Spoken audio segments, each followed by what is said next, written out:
It's the Adam Ragusia Podcast, episode 65, and here I am on the beautiful Cruz family farm east of Knoxville, Tennessee, with the man, the myth, the legend. You remember him from a very popular video about ice cream from a few weeks ago, and he's back to take your questions about the dairy industry. Could you introduce yourself, sir? Yeah, sure. My name is Manjit Bati. We dairy farm in Knoxville, Tennessee, and we milk cows twice a day, and we take that milk and we make ice cream with it and make buttermilk with it and whole milk. And I'd love to answer questions about dairy farming when I'm not dairy farming. So I've invited questions from y'all, and the most popular one is also the one that might be kind of hardest to deal with, but it's like a third of the people asked a version of this question. Yeah. So let's go ahead and do it. Great. So here's just kind of, this is the more extreme version that I got. Yeah. So this is from Will. Will asks, I've heard a persistent myth that dairy cows have to be pregnant to produce milk and therefore are routinely impregnated. Then the fetus or baby cow is killed at some point so that the milk can be collected for human consumption instead of the calf. I've heard several different tellings of this from various sources. Is there any truth to this myth? And what is the actual process for getting a cow to produce milk? Yeah, well, like so many myths, there's probably a little bit of truth to that myth. Let's. It's a couple of questions. Let's see here. Yeah. Okay, persistent myth that have to be pregnant to produce milk. Okay, let's tackle that one first. So, you do have to, like any mammal, all mammals have to get pregnant to produce milk. Hmm? No, they don't have to get pregnant. They have to actually have a birth, right? Right. To produce milk. So that is true. Cows do have to have calves to produce milk. Are they routinely impregnated? Well, there's only one way it happens. Yeah.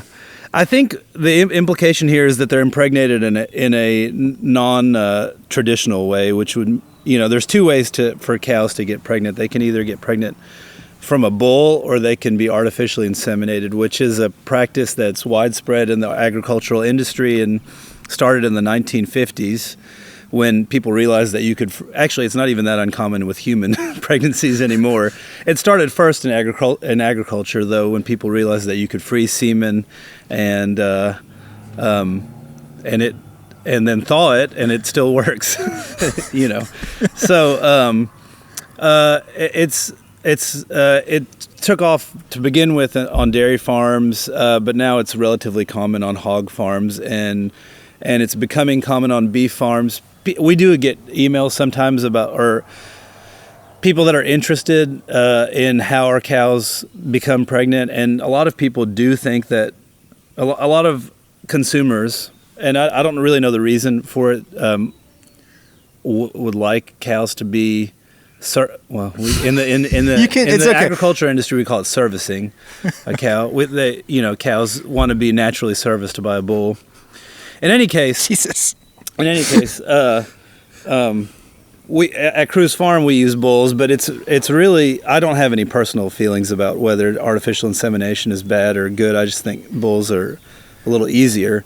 Do you want to know how you artificially inseminate a cow? Is that?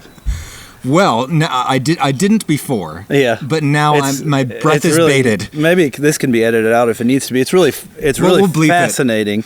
The way that you artificially inseminate a cow is you have to put on a long glove and you have to find the cow's cervix. But the only way to find the cow's cervix is via her rectum. So you put your hand in her rectum, and then with one hand and reach for the cervix. And you can only do this when the cervix is fully dilated. Right, because a cow has to be in heat to become pregnant.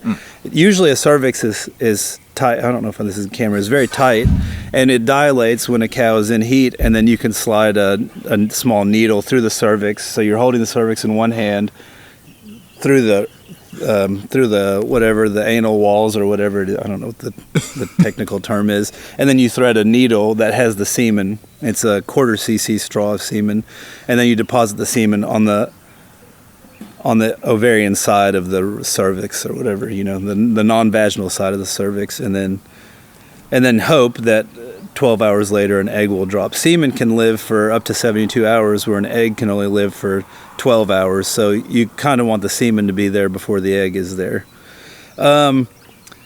Anyway, the reason that people started doing that on dairy farms is a lot of dairy farms house their cows in do what's called confinement dairy. Also, no judgment there. We don't do confinement dairy, but there are some places where you basically have to. Like if you're trying to dairy farm in Saskatchewan, it might be very difficult to have your cows out at pasture all year. And in those kinds of... Cows like cold more than people realize, right? They like cold more than people like cold. Yeah. But nothing grows in the cold. Yeah. So if the ground is frozen, the cow might be fine, but she'll have nothing to eat. So it's better just to put her somewhere where you can bring her food. We're blessed in Tennessee that we can grow food all year round, and cows can harvest it themselves. In a confinement system like that, it can be a little bit dangerous to have a bull walking around if you have a lot of your employees walking around trying to feed cows, and so so that's why interesting. Yeah. That's why artificial insemination is good for those kinds of scenarios, and for us, that's why maybe a bull is better because we're pastured dairy farmers. So bulls are easier anyway. So that was the first part of the question. Well, hold on. So I think maybe we should talk more broadly about the entire process of calving and all of that. So how. So I mean, good question. Good point. Let's go ahead and specify for people who don't know that, if not all of the dairy industry is like Cruz Farm in Knoxville, Tennessee. Okay. Yeah. That's right. This is the kind of farm where, if your daughter was a cow, and she had to go off and be milked somewhere, you would want to send her to Cruz Farm. Okay. Yeah. But most dairy farms, that most grocery store milk comes from in the United States and in similar sort of systems is it's the cows hardly see the outside, or maybe don't see the outside ever. Yeah. I mean, it's debatable. We could be anthropomorphizing animals in imputing a sense of happiness to being in the outdoors to them. It's possible that cows enjoy a climate-controlled environment, and they have these confinement systems. They have water beds now and stuff. I mean, and AC and stuff. So it could be that kind of cow is happier. In fact, most humans we seem to like that too. The air conditioning. But now, is that better for us as humans? I don't know. That's a whole nother rabbit hole you can go down. Sure, yeah. But at Cruz Farm, our cows are at pasture. It's a pretty traditional kind of situation here. It's about as traditional as a fundamentally modern setup could be. Yeah. So within that context, how do you guys make a cow start lactating around here? Okay. So and what happens to the baby? So when a cow, she'll have her first lactation when she's 24 months old. Typically 24 to 28 months old. And before that, she's known as a heifer, right? She's a heifer, yeah. And in the dairy industry, we have this weird thing where even after a cow has had one calf, she's called a first calf heifer. So even during that first lactation, because you have your milking herd within your milking herd. Technically, none of them are heifers, but all those first calf heifers have different nutritional requirements than the rest of the herd, so it's handy to separate them off and call them something else. Because at 24 months old, that cow that has had her first calf is not fully mature. She might weigh 800 pounds, and everybody else in the herd weighs 1,000. So during that first lactation, she is needing to make milk and maintain her maintenance. She needs maintenance feed, and then she also has to grow, which means that she has higher nutritional requirements than a cow. So technical difference. We call them first calf heifers. Right. But so you have heifers that are calves, and then when they have their first calf at 24 months, they start lactating, and they have 4 teats, and they produce milk out of those 4 teats twice a day. Or, constantly, actually. You're talking to me like I'm one of your kids all of a sudden. You're explaining the birds and the bees to me. We do a lot of, field trips and stuff. So there you go. I have trouble knowing where to start. Anyway, Mommy and Daddy care, love each other very much.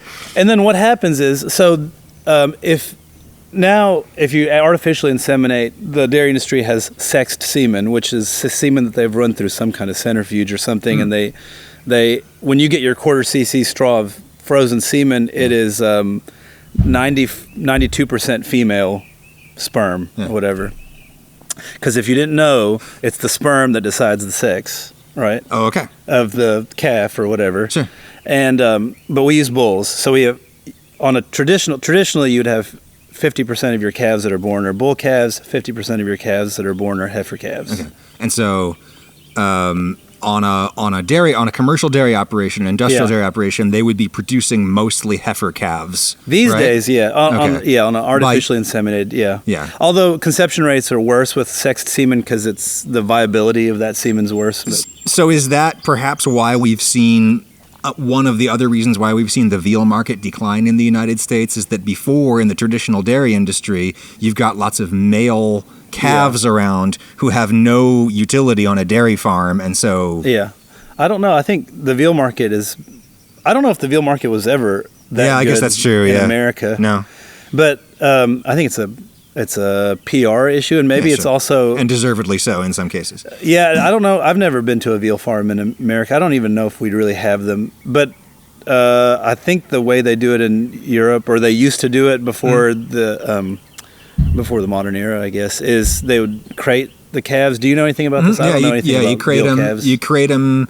The really brutal way you do it is that you crate them in such a way that they cannot really even stand up. Okay, so it's inhumane. You're trying to keep their muscle from developing and getting tough. Yeah, kind of like inhumane in the same sense that gavage would be for foie gras. Like you're like trying to create a perfect piece of meat. Right. Yes. But through inhumane methods. Yes, even if you are fine with the idea of killing an animal to eat it, which I think both of us are, you still have all the more obligation to provide that animal with a nice life while they're here. Yeah, that's right. And that is not a nice life. Yeah. But anyway, so on a traditional operation like Cruz Farm, you're getting evenly sexed male female calves. That's right. Yeah. So what becomes of the calves is what everyone is wondering. Okay. All right. So bull calves. So every city that you live in or every county really has a livestock auction. And livestock auctions are really great resources because the whole Knox County, Jefferson County, we have farms all over the place, right? And everybody's got 30 or 40 cows. And at any given point, some farmer has a cow that has a calf, like a beef cow has to raise her calf. And not all calves are born alive. It's like a fact of life. Yeah. So a farmer somewhere has a cow that has had a calf in the middle of the night. Maybe there was a rainstorm or it was a cold morning. The calf didn't make it, or maybe the calf was breached or whatever, And the farmer finds the dead calf and a lactating beef cow. That farmer now needs a calf.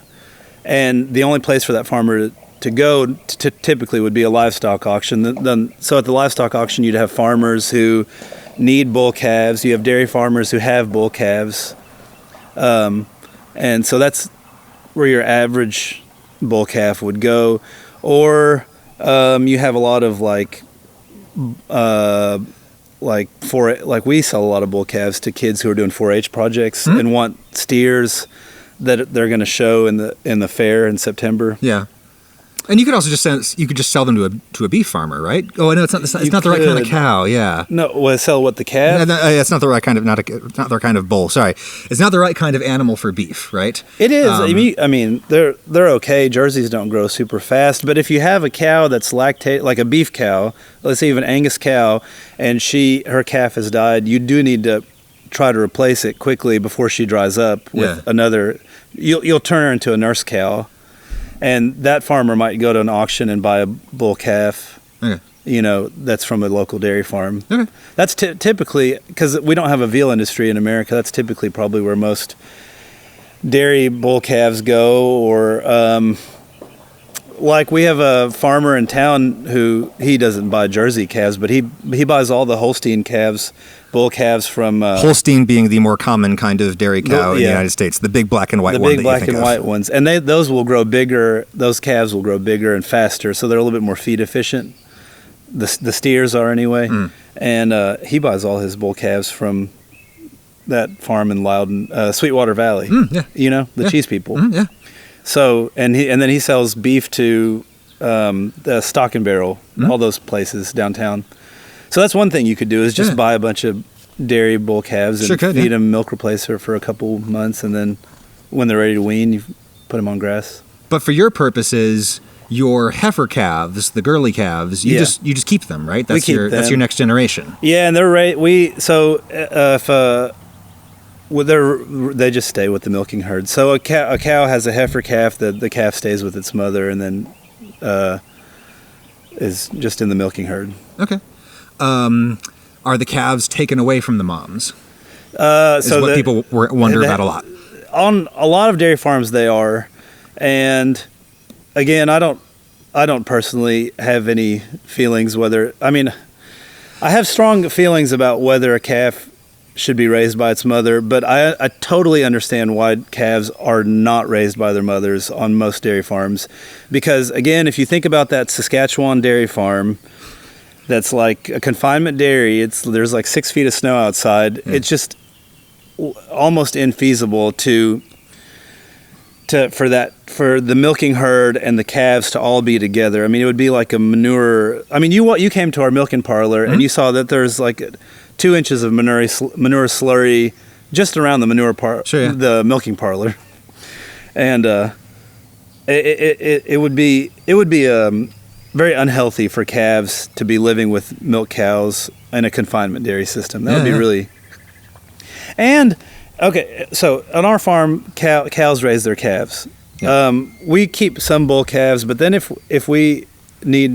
other farmers need the calves, then we'll sell those calves, or if we don't need those bull calves for whatever reason, we'll sell them, like on Facebook Marketplace or whatever. Yeah.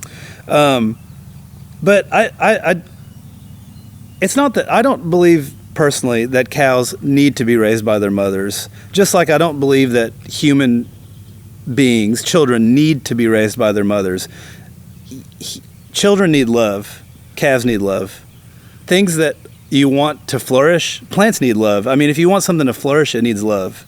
And on most dairy farms that I go to where calves are reared by people, generally it's the most nourishing, loving person that is put in charge of raising those calves, because the calves are always going to do well if they're being raised with love. It's like, sometimes we forget that it takes a village to raise a child. I mean, children have to go to school, they have to go to daycare. Sometimes they're adopted. Sometimes they're fostered by foster parents. I mean, there's all kinds of particular situations, and you would be doing a disservice to a child to say you have to be raised by your mother and father only, strictly, And the same is, it's a little bit of a fallacy to equate cows and humans, but the same is true for cows, that cows need to be nourished and loved for and cared for, and a calf can be very, very well cared for by its mother, and in some cases it might not be cared for well by its mother if the mother's not a good mother. I mean, it's a case-by-case thing. Cows will reject their calves sometimes, right? It happens sometimes, yeah. Right. Or sometimes a cow. We've got a cow that she does not want to be milked. She comes to the milking parlor, and she doesn't have any milk because she's adopted 2 other calves from some other cows, and she's just very maternal. So now she has 3 calves. Yeah. Well, apparently the other mothers trust this cow enough to keep their calves safe, just as I trust Aura to keep me safe on the internet. Aura is the sponsor of this episode, and let me thank them real quick before we ask Manjit about the ethics of milking. If you go to aura.com/Adam right now, you can get a 14-day free trial of Aura's all-in-one digital safety service. Identity theft, fraud, malware, serious online threats and harassment, I've dealt with all of it, and I'm not alone. You don't have to be internet famous like me to be the target of stalkers and scammers. So go ahead and search for your personal info online right now. Addresses, phone numbers, etc. You might be able to find info like that in public places online because you give that info away to private companies all the time without realizing it, and then they turn around and sell that info to other people. Plus, in the US, lots of that information is public record. Anybody can go down to the county courthouse and look up addresses, and these data broker websites suck up all of those public documents and they put the info online. I don't want to hide from the world entirely, but I would like to make it harder for crazy people to physically find me, and you can ask data broker sites to take your information down. They're legally required to comply, but it's a never-ending game of whack-a-mole because there's so many of these companies profiting off of your info. Hence, Aura. Your Aura subscription buys you a continuous service where they constantly issue takedown requests on your behalf, and they follow up to make sure companies comply. Then, of course, there are the, illicit underworld data brokers who don't care what the law says. They just want to steal your passwords and sell them to fraudsters, and Aura constantly scans the dark web for any of your personal info. If they find something, they'll advise you on how to protect yourself. When I first ran a dark web search with Aura, they found my info in more than a dozen places. I had to reset some passwords that were compromised, but that's okay because Aura also has a password manager. Aura has parental controls, a VPN, antivirus, identity theft insurance, and more, all in one app for one affordable price. I legit use Aura to protect myself and my family, and you can try it yourself for 2 weeks free with my link, aura.com/Adam. That's AURA.com/Adam. Aura is spelled AURA.com/Adam. Thank you, Aura. Anyway, back to dairy farmer Manjit at Cruz Farm. Well, speaking of milking, another thing that, a lot of people have asked different versions of questions about is the dynamics of milking. How do cows feel about being milked? I don't know. I don't know how they feel about being milked. You haven't asked? No. Typical of a man. Have you ever? Yeah, I know. That's a very good point. I think we should ask a woman who has lactated and knows what it's like if they feel relieved when they nurse or pump. Yes. Human women, we can both of us can say from experience. Human women feel a great sense of discomfort and pressure inside their mammary glands as the milk builds up, and then upon nursing they feel a sense of relief. And so we can reasonably presume that cows would feel the same way, also considering the fact that they tend to rush to be milked, right? No, that's absolutely true. Yeah. You're right. Yeah, no, I mean, cows, they come to the milking parlor on their own. They enjoy being milked. I mean, well, I say enjoy. I don't know what cows enjoy, but they must enjoy being milked because they enter on their own, And there's fancy new milking systems now where cows can self-milk, robotic milkers. Yeah, robotic milkers, and the cow will walk straight in. Oh, the fascinating thing is the average cow wants to be milked 2.4 times a day, which is not feasible on a non-robotic milking farm because you can't do 0.4 of a milking. But anyway. 2 is the normal and 2 is what you do here, right? 2 is what we do here. Talk about milk letdown. Oh. How automatic it is. Yeah. Mother-in-law is suggesting a topic. Yeah, go ahead. Well, milk letdown, right. Yeah. And it's the same with humans and with cows. You don't take milk from a cow. They give milk. Right. You actually can't take milk from a cow. And you can't actually make a cow produce milk. Cows, this is like a really, I think this is something that people don't maybe know about the dairy industry, is that cows can only lactate if they're in a non-stressful environment, if they're comfortable, and if they let down their milk. So when a cow walks into the milking parlor, she doesn't, you can't go ahead and start milking her until she decides. She has to release a hormone called oxytocin to let you have the milk. That causes the milk to let down and for you to take it. Sure. Yeah. But also, I mean, these cows, dairy cows, they produce more milk than their calves can drink. So a dairy cow can produce 3 to 5 gallons of milk a day. A calf can drink a gallon a day, Even with plants, nature doesn't provide more than is required for its own survival. Sure, I mean, it would be extremely efficient for any animal to gain weight at the rate that a livestock gains weight at, or for a cow to produce, it's actually probably very inefficient for a corn plant to produce ears that are as gigantic as they are. Yeah, exactly. But I mean, we're trying to survive.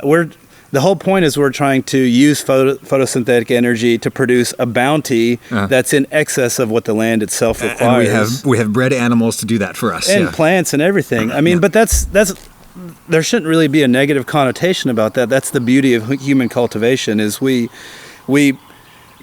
nature gives us so much photosynthetic energy every year. That photosynthetic energy needs to feed the acre of land that is there, all the bugs that are in the soil, all the earthworms, all the critters, all the skunks and raccoons and deer and whatever. And then over and above that, it's our job to cultivate a surplus amount that we can then use for ourselves.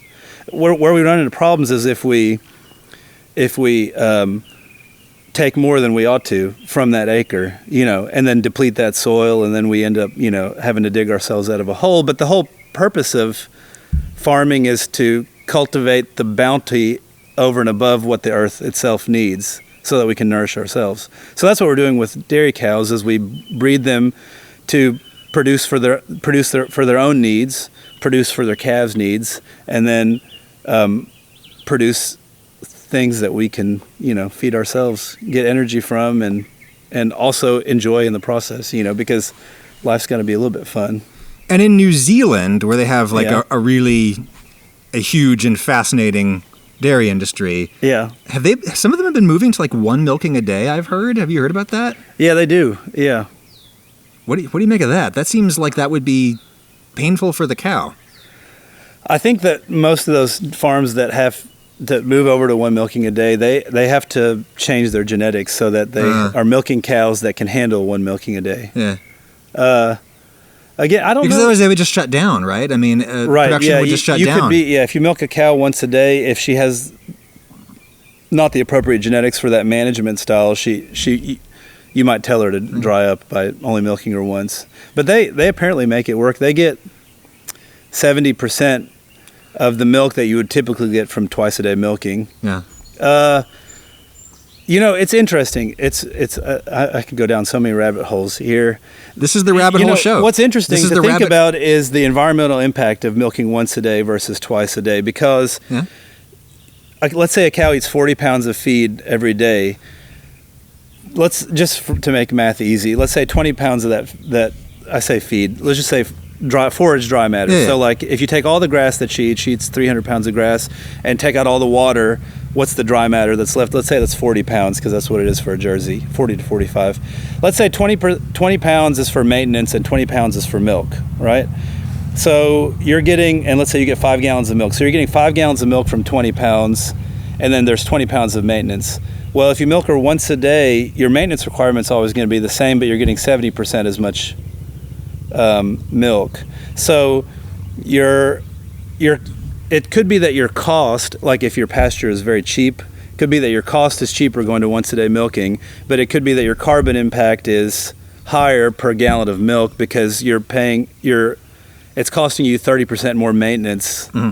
That's why there's a whole debate in the dairy industry about, climate impact and whatnot, because when the public becomes concerned about a certain issue, it takes 3 to 5 to 10 years for that issue to be seriously considered by farmers, because farmers don't know which new issue is really the one that's going to affect what people the consumer behavior. Yeah, consumer behavior. Yeah. So climate's a big issue now. I don't know if I'm. Oh no, I was just checking the time, just seeing where we're at. Oh, yeah. You're good. It could be a long one. Climate's a big issue, and so now. In all the dairy magazines that we get and stuff, there's always articles about how dairy farming, how the consumer perception of how dairy farming affects the environment, and what we can do as dairy farmers to help or to mitigate our farming practices in such a way that or change our farming practices in such a way that it mitigates the climate impact, or at least appeases consumers. Or at least, right, appeases consumers. And some industry people think that, the more milk you get per cow reduces the climate impact because you have the maintenance, that's fewer maintenance days that you're paying for. Yeah. Does that make sense? Yeah, more output per inputs. Yeah, more output per input, right. Which favors high producing confinement herds, right? Yeah. Then there's you have this other camp of people who are pasturing cows is the best way to sequester carbon, I guess, in the soil, and then that negates the maintenance cost of having low producing cows. Because it's a lot of a bunch of low producing cows. They eat a lot and they don't give a lot. Yeah. So I don't know if that but anyway, that's neither here nor there. It's just a really fascinating topic, and nobody really knows the answer. Sure. Yeah. I don't even know if the climate community itself has really figured out exactly what what farming practices are best for, for our environment. Yeah. Well, let's go ahead and leave that one there. Let's go a completely different direction. So we have a person asking from France. Yeah. Asking about cheese. You like cheese? I love cheese. Love cheese. This person is asking, like, you have great cows, you have great milk, great climate in the United States, everything that you need to make great French-style cheeses. Yeah, you're right. Why don't you make the great French-style cheeses in the United States? Why do you have to import them? Yeah, we have friends. Let me tell you why. We have friends who make great French-style cheeses at other dairy farms, and what they always tell us is that don't try to make good French-style cheeses in America because no one buys them.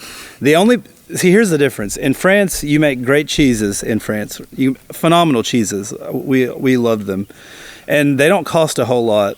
And here, when you make good cheese, I don't know why this is the case, but you pay a lot for good cheese in America, and so like for us to make a brie or camembert, there's not that many people in our community that would buy that cheese.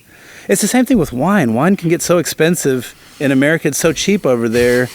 And then we produce it here, and it like people don't want it, Yeah. Can I answer this one? Yeah, go ahead. So, I think everything you just said is true, and there's like lots of regulatory stuff behind that. It's harder in the United States to appease the feds and make sort of traditional dairy products. And the whole raw milk thing. So it gets complicated. But anyway, here's the big thing. Yeah. If you want, I'm going to address the camera directly. For people watching on home video, I'm going to address the camera directly. If you want a great French cheese, stay in France. Okay? If you want a great American cheese, come to the United States. Stop trying to make something. Stop trying to make other people's thing. Make your thing. Yeah. And there are incredible, like small scale, small batch artisanal American cheeses all over this country at this point, to say nothing of like the big things that we should be proud of, like Wisconsin brick cheese. Yeah. It's a freaking incredible cheese. It's this mixture of mozzarella and aged cheddar, basically, and it's a giant industrial commodity product. It's not artisanal in the slightest, and it's fantastic. And you can only get it from here. Okay, and this is what I tell people in the kitchen: stop trying to like completely replicate your grandma's whatever or the restaurant's whatever. The magic is the result of innumerable tiny factors that come together to create a special thing.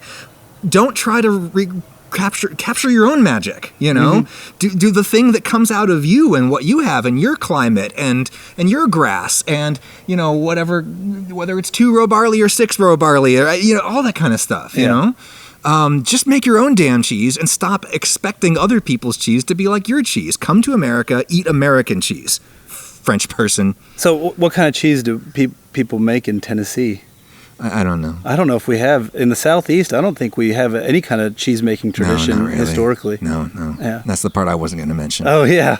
Yeah. But in New England, in New England, there's awesome cheeses in Vermont. There's awesome cheeses in California. There's awesome cheeses in Wisconsin. Yeah, Maybe you guys have not the humidity that we have in the Southeast. I think cheese would be hard to age in this kind of heat. It's a challenging climate in a number of things, and which is one of the reasons why we have buttermilk. And you're going to be in a video about buttermilk that I think will come after this podcast episode. Is going to be the video about what even is buttermilk. But the short version is that it's down here it's so incredibly hot that like real normal quote unquote sweet milk is what they call it simply would not be able to last a day in this climate. Well suited for the Southeast. Yeah, buttermilk the drink. Yeah, you ferment it and it lasts for a while in this heat. So yes, it's all about climate. Everything is all about climate in the end. Well, what grows in a particular space? Yeah. I can't take advice from farmers in Ohio and New England. I mean, just because. Oh, I don't doubt it. Yeah. It's not the same. So y'all are on like the same message boards on the internet, right? There's got to be like a place where like dairy farmers of like your generation, like talk to each other. Where is that? Is there do you guys have like a subreddit that you guys are all on? I don't know. Maybe not. Really? I don't know. So what do you do when you need? We love to visit other dairy farms. When we go on vacation, that's all we do. Go to other dairy farms. Similar setups to us. Yeah. Mm-hmm. How many people about the age of you and Colleen do you find in the business nowadays? Well, I don't know. For people who are not watching this on home 40. Video, yes, they're 40. We're all the same age. We're all 40. Yeah. Which is super young for a farmer of any kind. Yeah, the dairy industry has had a rough 30 years, I would say. So it's shrinking every year.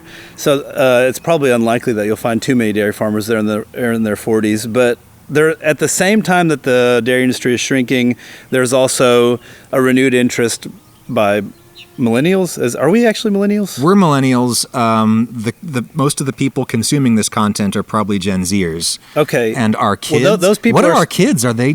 I have not even asked. Gen A? Do we go back to Alpha? Yeah, I don't know. In any case, these millennials and Gen Zers are probably more interested in farming than people were in the 90s. Yeah. I don't know. There's a host of reasons why. I probably don't even know them myself. But I do find that there are some dairy farmers who are first-generation dairy farmers who are buying old, tired farms and trying to turn them into dairy farms. Why is the dairy industry shrinking?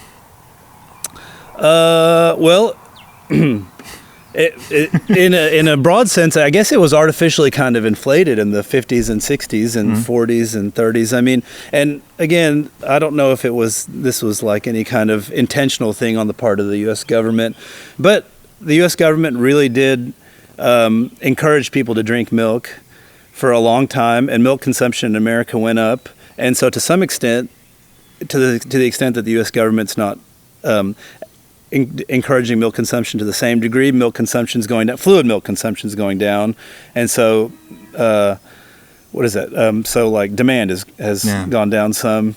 At the same time, it's going up in China and up in other places, and so a lot of our milk is being exported. But I don't know. People don't drink as much milk. They eat more cheese than they used to, and they eat more ice cream than they used to, but they don't drink as much milk, I don't blame people for not drinking as much milk.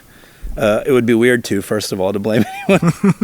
But what I'm trying to say is, if you go to a supermarket and drink a jug of milk, it a lot of times doesn't even taste that good. You know? Sure. So people have good taste, and milk doesn't taste that good sometimes. A lot of times, like especially if you go, okay, let's say you go to like a big store, and it's one of these stores that has their own private label milk, and generally doesn't taste all that good. Pasteurized and homogenized to death, and usually not as fresh as you would like it. Yeah. On that subject, Jonathan asks about raw milk. Yeah. Is it as dangerous as people think it is? How can you is there such a thing as safe raw milk, unpasteurized milk? That's a great question. Is there such a thing as safe raw milk? Well, some raw milk is cleaner than others. It depends on how good a job the farmer's doing. So Jonathan asked specifically what you mean by clean. What makes the milk clean? All cows are, teats are very close to legs, and legs are very close to the ground. So all cows are dirty. Well, if you think manure is dirty, I guess that's another topic. But anyway, all cows are dirty when they come in to be milked, and some farmers can do a better job, or do a better job at cleaning cows before they milk them. So that raw milk, I would say, would be cleaner. Yeah. Is there any such thing as safe raw milk? I think that it's a case-by-case basis. So some people can probably tolerate raw milk. I would say that most people can drink raw milk, and for most people, it would be, it might even be healthier than pasteurized milk. Certainly not going to make you sick. And then there are some people who maybe have not had a ton of exposure in their lives to E. coli, and for them, it might not be a good idea to drink raw milk. Because even a small amount of E. coli, if your body is not used to E. coli, or even if it is, sometimes it could just be a particularly bad strain of OH157 or whatever it's called. Yeah. You don't want to mess around with E. coli infections. I mean, they can be serious, but the thing is, the vast majority of people don't get them, so it's a little bit like, I don't know how to answer that question. Sure, yeah. Well, let's try to unpack. So if you were going to try to make particularly clean raw milk, that would entail doing some different things in terms of pasture management and stuff?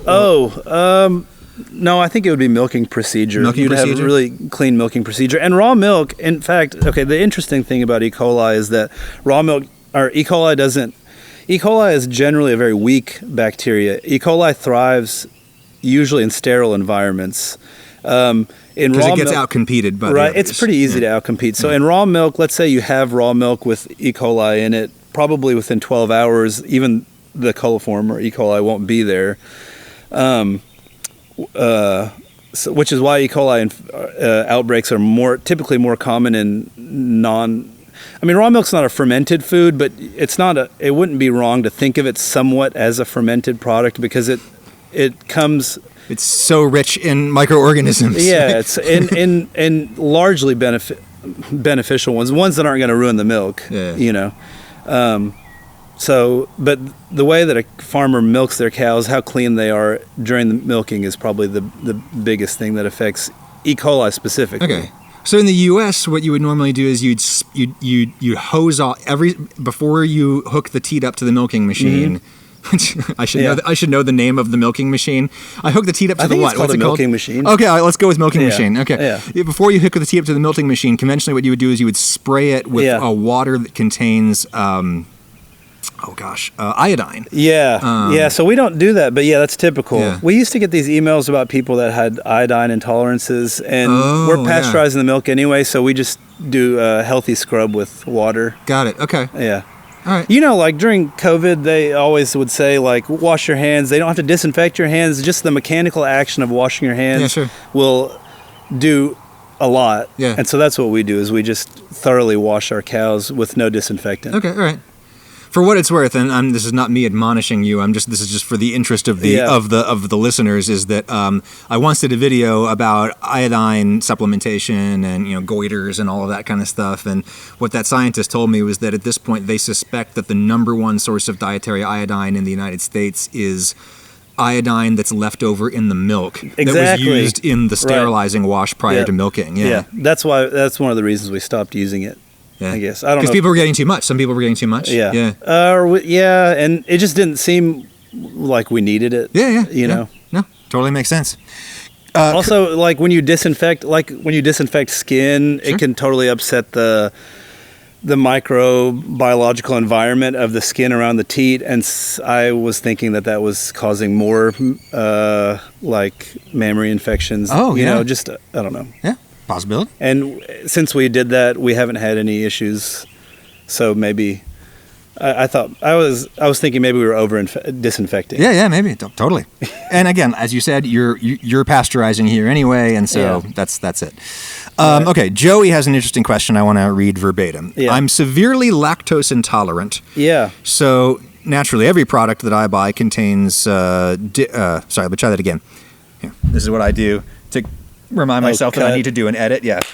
I slap so I can see a thing. All right. Joey, I'm severely lactose intolerant, so naturally every product I buy that contains dairy, from protein powder to milk, I either buy lactose-free or don't buy at all. Yeah. Aside from it costing extra money, time, resources, and the ability to say that they still have lactose, is there any reason for companies to not remove the lactose from their products? Well, not everybody's lactose intolerant. Indeed. So maybe that's one reason. Well, to someone like Joey, I might ask, first of all, and Joey might actually be lactose intolerant. Sounds like it. But a lot of people are maybe intolerant to milk, and they say that they're lactose intolerant, which very well may be the case, but that's just the most commonly known intolerance. So there's protein sensitivities, right? So unless you took a test and you actually know that you're lactose intolerant, I wouldn't just assume that you're lactose intolerant. Yeah. Adam, have you ever not eaten pinto beans for like 6 weeks or 2 months or something? Yeah, and you eat pinto beans on the first night. Look out. Yeah. But then if you eat pinto beans every couple of days, you get kind of used to it. It doesn't make you as gassy, right? Yeah.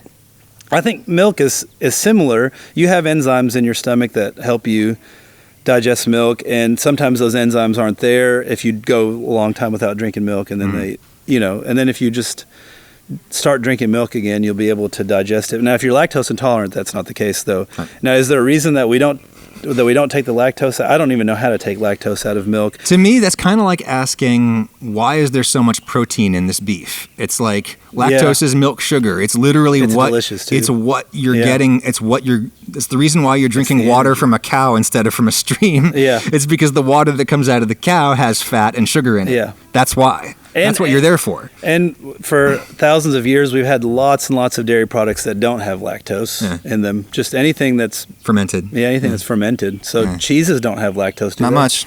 Especially, mature cheeses. Yeah. Yogurts don't have lactose. Buttermilks don't.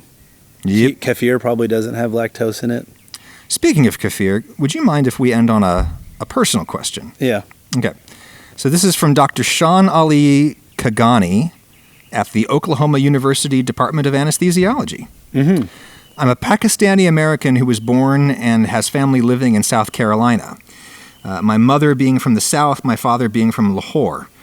Always I have dated and am now married to a Southern girl, and I have on multiple occasions unfairly drawn the indignation of my partner's parents for being a brown Muslim-raised American.